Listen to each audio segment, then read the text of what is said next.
నమస్తే S6 news కి స్వాగతం. బులెటిన్ ముందుగా హెడ్లైన్స్. మొదటి వార్షికోత్సవం సందర్భంగా రామ జన్మభూమి ఆలయంలో శ్రీరామ్ లల్లా మహాభిషేక్ వేడుకలు.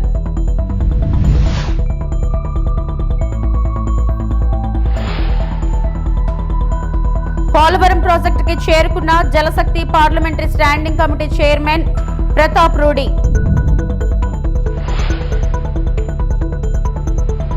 గేమ్ చేంజర్ సినిమా కోసం టంగ్ చేంజర్ గా మారాడు. రేవంత్ రెడ్డిపై హరీష్ రావు ఫైర్. అయోధ్యలోని రామ జన్మభూమి ఆలయంలో ప్రాణ ప్రతిష్ఠ వేడుకల ప్రథమ వార్షికోత్సవం సందర్భంగా ఘనంగా శ్రీరాముల మహాభిషేకం నిర్వహించారు. ఈ వేడుక ఆలయ చరిత్రలో ఒక ముఖ్యమైన ఘట్టంగా గుర్తించబడింది. లార్డ్ రాముకు ప్రార్థనలు మరియు నివాళులు అర్పించడానికి దేశవ్యాప్తంగా భక్తులు మరియు ఆరాధకులను ఆకర్షించింది. अभी हम गर्भगृह से ही संबंधित दृश्य आपको देख रहे हैं, किंतु आगे हम आपको निश्चय ही दिखाएंगे बाहर के भी दृश्य, और 3 दिनों तक चलने वाले कार्यक्रमों की जो श्रृंखला है वो भी आप देखेंगे। और ये सब दृश्य, ये विहंगम दृश्य आप देख रहे हैं प्रभु श्री राम। अब ये दधि स्नान चल रहा है।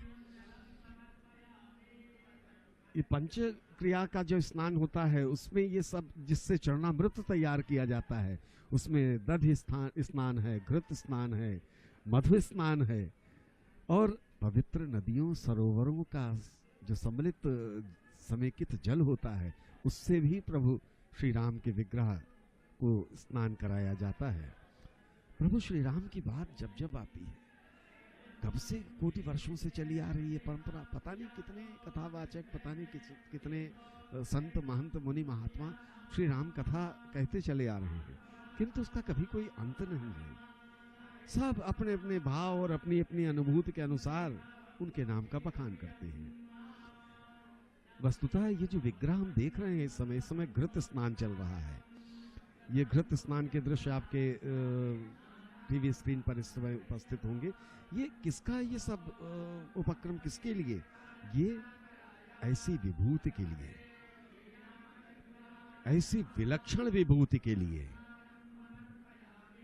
जिसका जन्म ही संसार को तारने के लिए हुआ।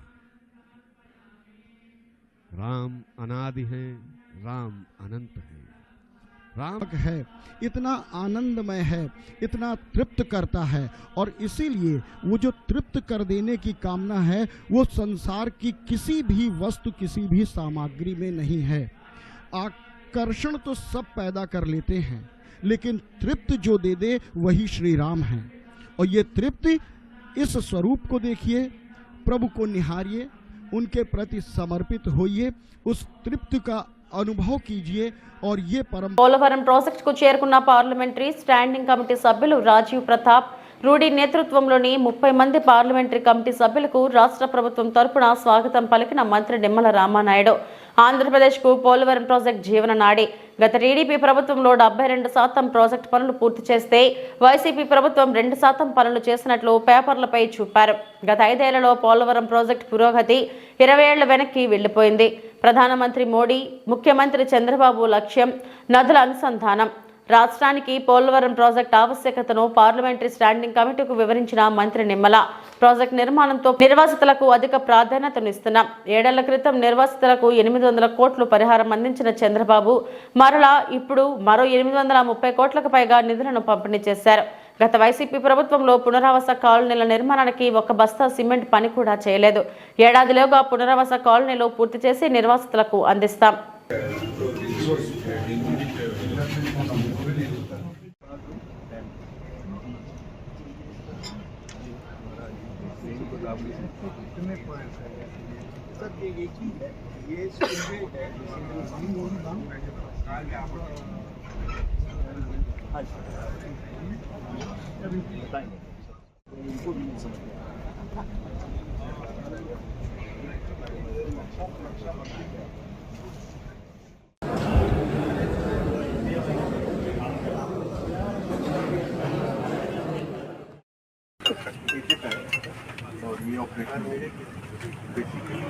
भोपाल से अबाउट 1 किलोमीटर इसके बाद में उसमें एक गैप को तो कंस्ट्रक्ट कर दिया गया है कॉन्क्रीट। इसके अलावा गैप 1 और गैप 2 में मेन डैम बनेंगे सर, और उस एरिया को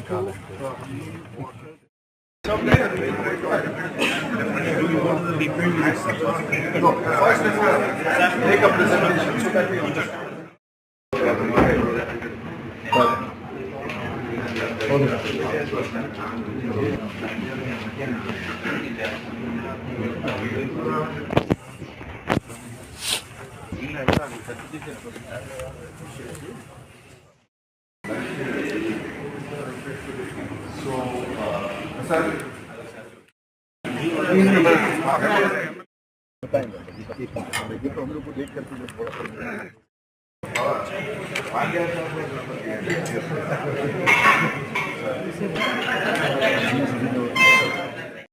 we had to travel all the way from Vizag, or we came from Vijayawada.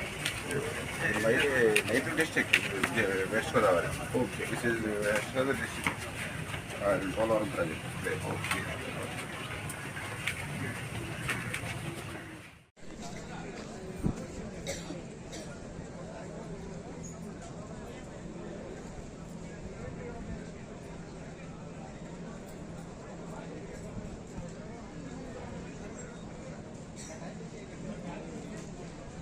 చిత్ర పరిశ్రమను ఎంకరేజ్ చేయాలి కానీ బ్లాక్మెయిల్ చేయకూడదు.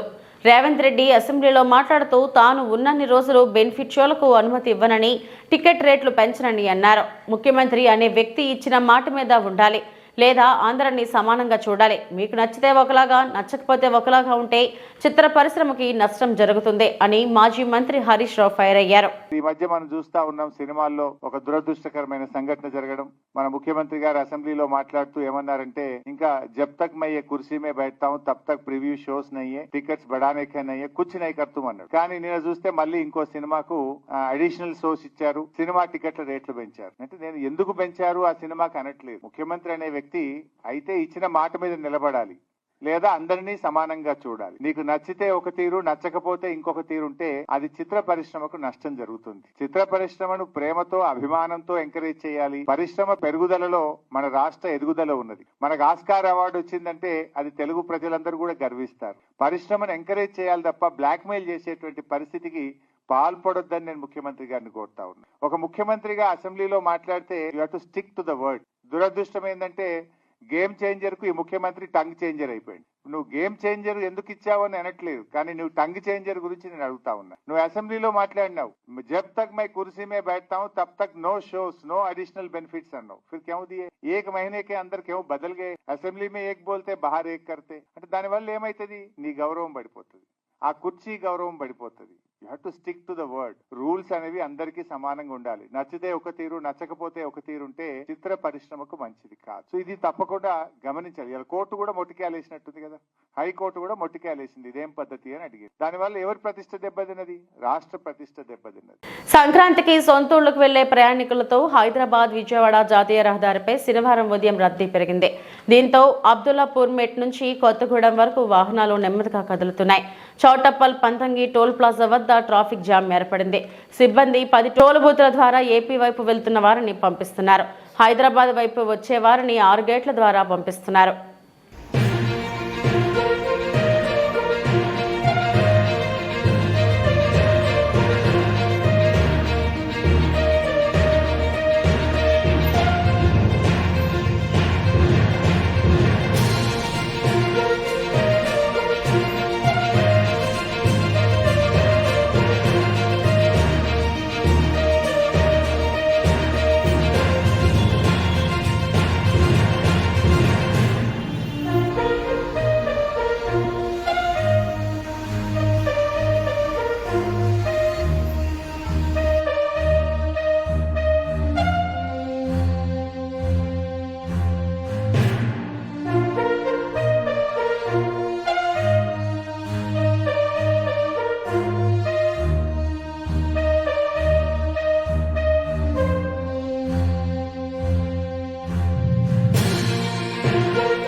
తిరుమల శ్రీవారిని తెలంగాణ ఎంపీ కె లక్ష్మణ్ శనివారం కుటుంబ సభ్యులతో కలిసి దర్శించుకున్నారు.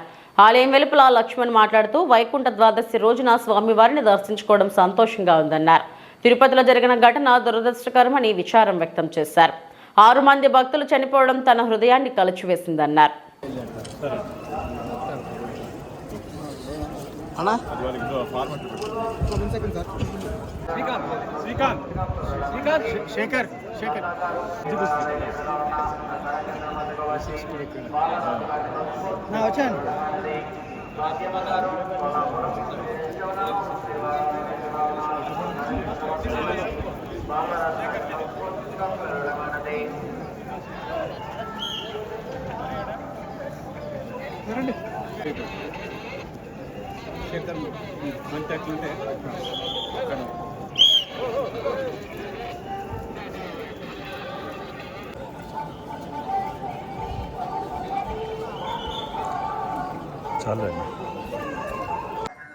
వైకుంఠ ఏకాదశి పర్వదినం పురస్కరించుకొని ఈ పవిత్రమైనటువంటి 10 రోజుల్లో వైకుంఠం ద్వారా వాళ్ళ దర్శనం చేసుకోవడానికి భక్తులు దేశవ్యాప్తంగా కూడా తరలి రావడము.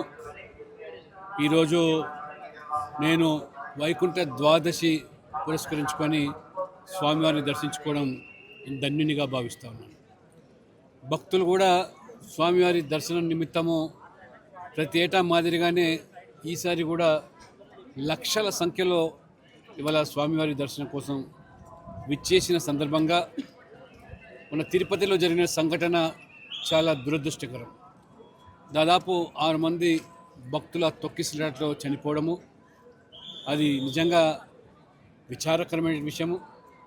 ప్రభుత్వము ముఖ్యమంత్రి గారు వెంటనే మరి స్పందించి ఆ యొక్క బాధిత కుటుంబాలకు కూడా మరి న్యాయం చేయడానికి ఆర్థిక పరంగా, ఉద్యోగపరంగా, అన్ని రకాలు కూడా విద్యాపరంగా కూడా ముందుకు రావడం నేను స్వాగతిస్తూ, ముఖ్యమంత్రి గారు న్యాయ విచారణ కూడా ఆదేశించడం, ఈ న్యాయ విచారణ సందర్భంగా మరి ఏ యొక్క అంశాలు అయితే వెలుగులోకి వస్తాయో తప్పకుండా ప్రభుత్వం స్పందించి దానికి తగ్గట్టుగా చర్యలు తీసుకోవాల్సిందిగా నేను భావిస్తూ ఉన్నాను.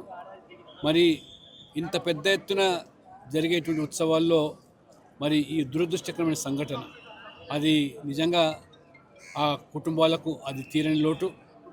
వారి భగవంతుడు వారి ఆత్మకు వాళ్ళందరికీ కూడా శాంతి చేకూర్చాలని, అందులో ఏ లోటుపాట్లు కానీ లేదా లోపాలు కానీ భవిష్యత్తులో పునరావృతం కాకుండా వాటి పట్ల కూడా ప్రభుత్వము, బోర్డు అధికారులు కూడా జాగ్రత్తలు తీసుకోవాలని, అధికారులు కూడా ఇంకా ఇటువంటి పవిత్ర దినోత్సవాల సందర్భంగా అది బ్రహ్మోత్సవాలైనా మరి ఏకాదశి పర్వదిన సందర్భంగా అయినా ముందస్తుగానే అన్ని జాగ్రత్తలు తీసుకోవాల్సిన ఆవశ్యకత ఉందని ఇవాళ నేను గర్వపడుతాను. ఇవాళ హిందుత్వము, సనాతన ధర్మం కోసము ఇవాళ మొత్తం ప్రపంచవ్యాప్తంగా కూడా ఏ రకంగా భక్తులు తమ విశ్వాసాన్ని చాటుకుంటున్నారో, రేపు ప్రయాగ్రాజ్లో జరిగేటువంటి మహాకుంభమేళలో కూడా అక్కడ యోగి ప్రభుత్వం కూడా గత 6 మాసాలుగానే పగడ్బందీగా చర్యలు తీసుకుంటూ కోట్లాది మంది భక్తులకు ఆ పుణ్య స్థానాలకు కానీ లేదా ఆ భక్తుని సేవించడానికి ఎవరైతే వస్తున్నారో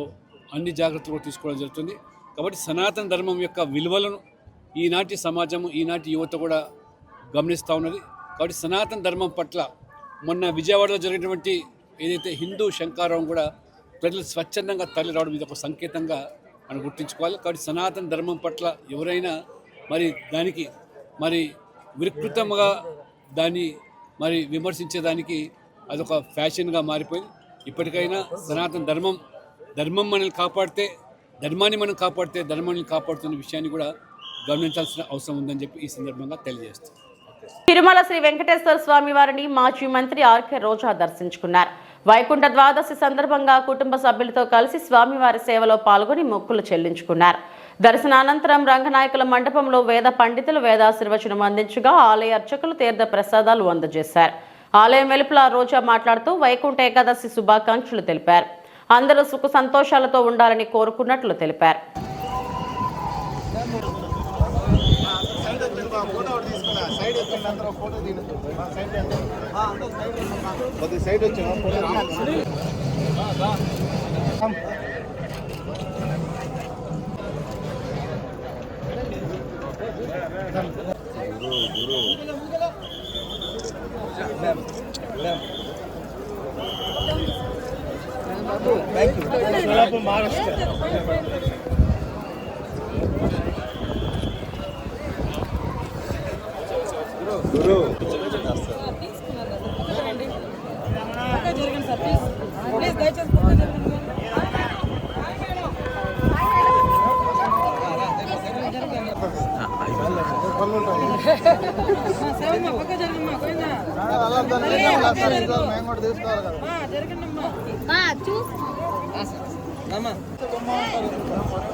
మీకు అక్కడి నుంచి చెప్తా ఉన్నాం.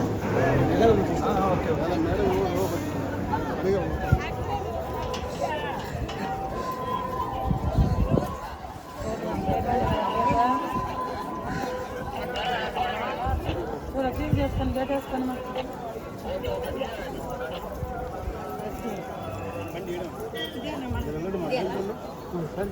ఎక్కడ పెట్టారు?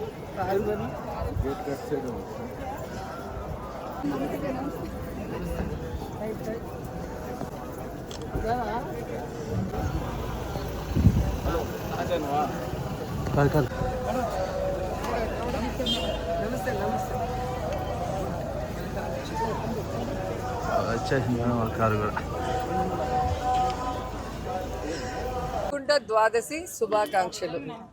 ఆ వెంకటేశ్వర స్వామి ఆశీస్సులు అందరి మీద ఉండాలి, అందరూ సుఖ సంతోషాలతో ఉండాలని మనస్ఫూర్తిగా కోరుకుంటున్నాను. వైసీపీ అధినేత జగన్ పై మంత్రి ఆనం చేసిన వ్యాఖ్యలకు ఆ పార్టీ నేత భూమన కరుణాకర్ రెడ్డి కౌంటర్ ఇచ్చారు. తొక్కిసలాట బాధితులను జగన్ పరామర్శిస్తే వారికి జగన్ డబ్బులు ఇచ్చి చంద్రబాబును తిట్టారని చెప్పడం దారుణమన్నారు. ఈ మాటలు బాధితులను అవమానించడమే అన్నారు. జగన్ తిరుపతి పర్యటనకు అడుగడుగునా అడ్డంకులు సృష్టించారన్నారు. ఘటనకు ఖచ్చితంగా ప్రభుత్వం బాధ్యత వహించాలన్నారు. జగన్మోహన్ రెడ్డి గారు మొన్న తిరుపతిలో జరిగినటువంటి దుర్ఘటనలో క్షతగాత్రులైనటువంటి వాళ్లను పరామర్శించటానికి రావటానికి ముందే వైసీపీ నాయకులు ఆ క్షతగాత్రులకు 18 మందికి డబ్బులిచ్చి చంద్రబాబు గారికి వ్యతిరేకంగా తిట్టమని చెప్పారు అని చేసినటువంటి ఆరోపణ ఎంత దారుణంగా ఉందంటే, మీ నిర్వాకం వలన 6 మంది మరణానికి గురైతే దానికి నైతిక బాధ్యత వహించి రాజీనామా చేయవలసినటువంటి స్థానంలో ఉన్నటువంటి మీరు జగన్మోహన్ రెడ్డి గారి మీద ఈ రకమైనటువంటి ఆరోపణ చేయటం ఒక సీనియర్ రాజకీయ నాయకుడిగా మీ స్థాయిని ఎంతగా దిగజార్చిందంటే, రాజకీయంగా ఇంత హీనంగా కూడా మాట్లాడగలరు మీరు అని నిరూపితం చేసుకున్నారు. రామనారాయణ రెడ్డి గారు చనిపోయినటువంటి వాళ్ళ పట్ల సానుభూతి కూడా లేకుండా అంత తొక్కిసలాటలో మరణించినటువంటి వాళ్ళ బంధువులు, అలాగే వాళ్లల్లో కూడా క్షతగాత్రులు ఉన్నారు. మిగతా క్షతగాత్రులని ఎంత దారుణమైనటువంటి రీతిలో మీరు అవమానించారు. వాళ్ల మీద ఆరోపణ వేసి వాళ్ల మీద సానుభూతి చూపాల్సింది పోయి, వాళ్లకు మీరు పరామర్శించి ఆర్థిక సహాయం చేయాల్సింది పోయి, మేము డబ్బులు ఇచ్చి మిమ్మల్ని తిట్టించడానికి వాడుకున్నారు అని ఆరోపిస్తున్నారంటే, అంటే ఆ సంఘటన మీరు రాజకీయం చేస్తున్నారా, మేము రాజకీయం చేస్తున్నామా అన్నది దీన్ని బట్టి చాలా తేటతెల్లమైపోయింది. అంటే మీకు క్షతగాత్రుల మీద కూడా సదభిప్రాయం లేదు. చనిపోయినటువంటి వాళ్ళ కుటుంబీకులు అందులో ఉన్నారు. వాళ్లను గురించి మీకున్నటువంటి అత్యంత నీచమైన అభిప్రాయం, వాళ్ళు డబ్బులు తీసుకొని చంద్రబాబును తిట్టినారు. ఇది మీ ఆరోపణ. ఇంతకంటే దారుణం మరొకటి ఉన్నదా? ఈ మొత్తం ఎపిసోడ్లో వైసీపీ నాయకులు లేకపోతే మేము కానీ ఎవరూ కూడా మీ పాత్రకు సంబంధించి ఏమీ మాట్లాడలేదు కాబట్టి, తద్వారా మీరు నా అస్తిత్వం ఎక్కడ తగ్గిపోతుందోనని ఈ రకమైనటువంటి ఆరోపణలకు దిగినారో లేదో దిగినారేమో అర్థం కావటం లేదు. క్షతగాత్రులను అవమానపరచటం, చనిపోయినటువంటి వాళ్ళ కుటుంబీకులను అత్యంత నీచంగా భావించటం, ఇంతకంటే దారుణం మరొకటి లేదు. అలాగే మేము అక్కడికి వచ్చినప్పుడు జగన్మోహన్ రెడ్డి గారిని అక్కడికి ఆసుపత్రికి రాకుండా చేయటం కోసమని అడుగడుగున ఆటంకం కలిగించింది మీ ప్రభుత్వం. దారిలో ఒక మాజీ ముఖ్యమంత్రిని అడ్డుకోవటానికి ట్రాక్టర్లు అడ్డుపెట్టి ఇంత నీచంగా వ్యవహరించింది మీ ప్రభుత్వం. ఇంతకంటే దారుణం మరొకటి ఉన్నదా? మీరు ఎన్ని రకాలైనటువంటి దుర్మార్గపు చర్యలు చేశారో జగన్మోహన్ రెడ్డి గారిని అడ్డుకోవటానికి.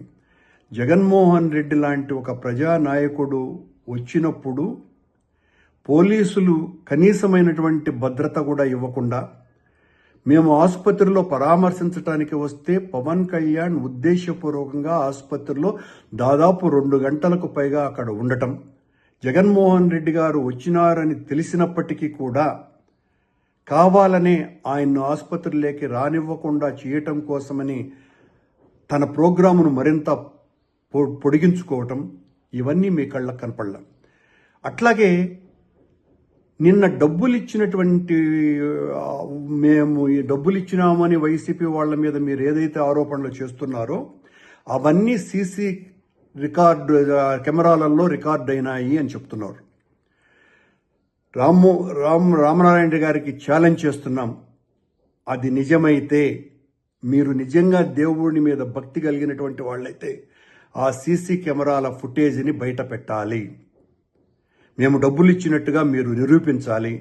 నిరూపించలేకపోతే, ఎందుకంటే సీసీ ఫుటేజ్లు మీ అధీనంలోనే ఉంటాయి, నిరూపించలేకపోతే వెంటనే మీ పదవికి రాజీనామా చేయాలి. మమ్మల్ని అసలు జగన్మోహన్ రెడ్డి గారు వచ్చేంత వరకు మమ్మల్ని ఆసుపత్రి ముఖం వైపు కూడా రానివ్వలేదు మీ పోలీసు, మీ అధికార గణం. మేము డబ్బులు ఇచ్చి మీ చంద్రబాబు నాయుడిని తిట్టించినామని చెప్తున్నారు మీరు. అంటే చంద్రబాబు నాయుడు గారి పాలన మీద క్షతగాత్రులకు ఉన్నటువంటి అభిప్రాయం ఏందో చాలా స్పష్టంగా అర్థమైపోయింది. మీ ప్రభుత్వం మీద, మీ నాయకుడి మీద ఏ రకమైనటువంటి అభిప్రాయాలు ఉన్నాయని. దయచేసి వెంటనే మీరు సీసీ ఫుటేజీలని బయట పెట్టాలా, లేదా మీ పదవికి రాజీనామా చేయాలా. ఇంత నీచంగా వ్యవహరించినాను నేను, నా తప్పిదం ఇదేనని మీరు మీ పదవికి రాజీనామా చేయాలి.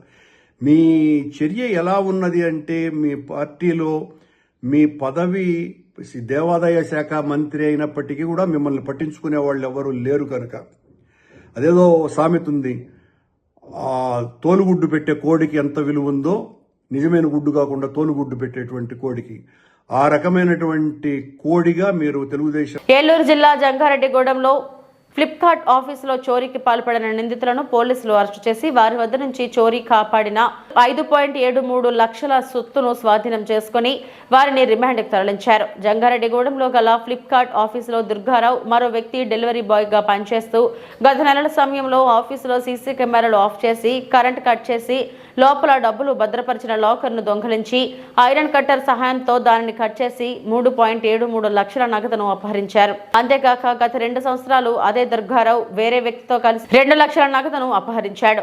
2 కేసులకు సంబంధించి 5 ముద్దాయిలను అరెస్టు చేసి వారి నుండి పోలీసులు 5.73 లక్షల నగదును, దొంగతనానికి ఉపయోగించిన iron rod, cutter, computer, hard disk, లాకర్ను స్వాధీనం చేసుకుని ముద్దాయిలు రిమాండ్కు తరలించారు.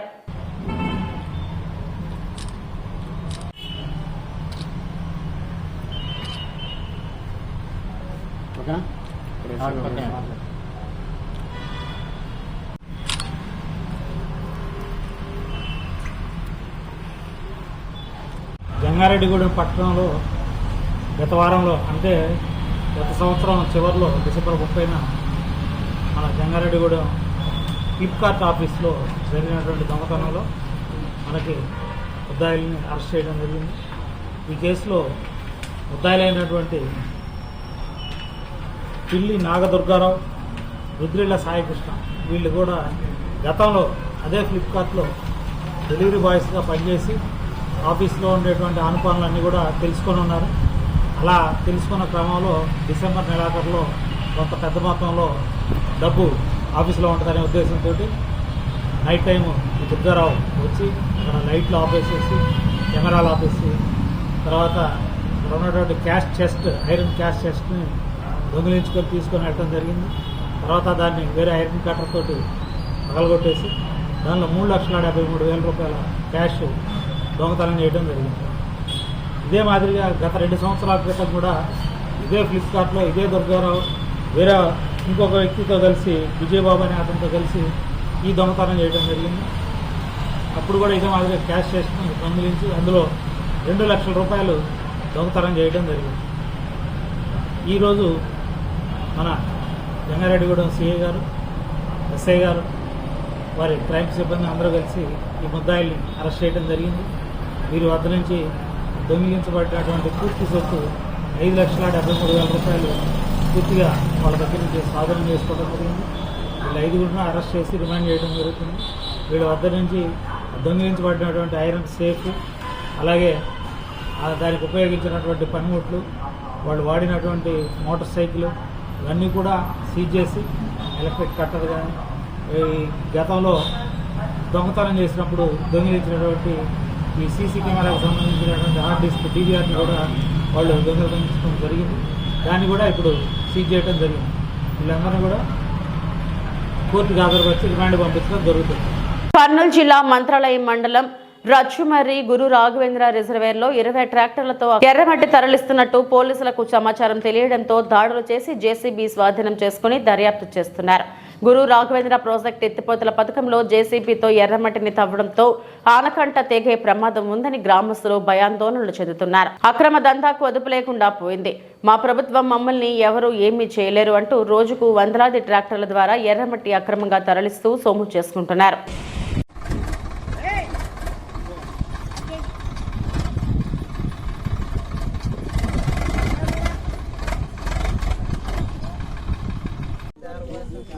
ఈ మంచి కూడా జయరాజు కూడా నమ్మే పాపాయ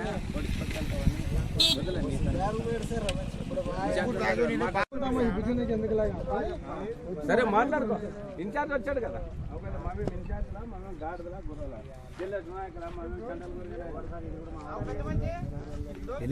వాళ్ళు ఏమన్నా అడిగిరా? మీరు ఈ భూమిని మీరే కదా దోచుకొని తినేది, మీరు సొదివేమంటారు?